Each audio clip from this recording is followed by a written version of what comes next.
আপনাদের উইন্ডোজে যাদের পাব CLI তে সমস্যা হচ্ছে অর্থাৎ ওয়ার্নিংটা আসতেছে পাব install executable into your path, তাহলে আপনারা প্রথমেই চলে যাবেন উইন্ডোজের সার্চে লিখবেন দিস পিসি, এরপর এখান থেকে প্রপার্টিসে ক্লিক করবেন। প্রপার্টিসে ক্লিক করার পর আপনারা এই ধরনের একটা উইন্ডো দেখতে পারবেন। এখন স্ক্রল ডাউন করে অ্যাডভান্স সিস্টেম সেটিংয়ে চলে যাবেন।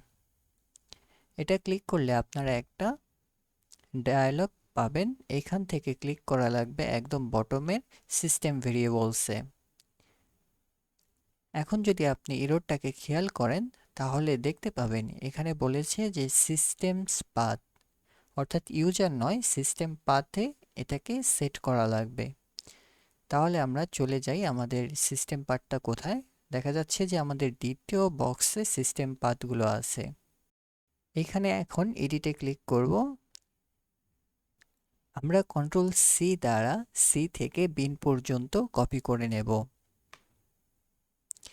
এরপরে নিউতে ক্লিক করে কন্ট্রোল ভি দ্বারা এটাকে পেস্ট করব। এখন ওকে দ্বারা সেভ করে দেব। ডায়লগটা ক্লোজ হয়ে যাবে। সবগুলো ডায়লগ একইভাবে ক্লোজ করি। এখন নতুন করে যদি আমরা টার্মিনাল ওপেন করি এবং আমাদের কোনো CLI কে রান করি তাহলে আমরা দেখতে পাবো এই ধরনের কোনো ইস্যু নেই। আপনাদের যদি এই লিনাক্সে সমস্যা হয়ে থাকে তাহলে টপ রাইট কর্নারের ভিডিওটি দেখতে পারেন। ধন্যবাদ।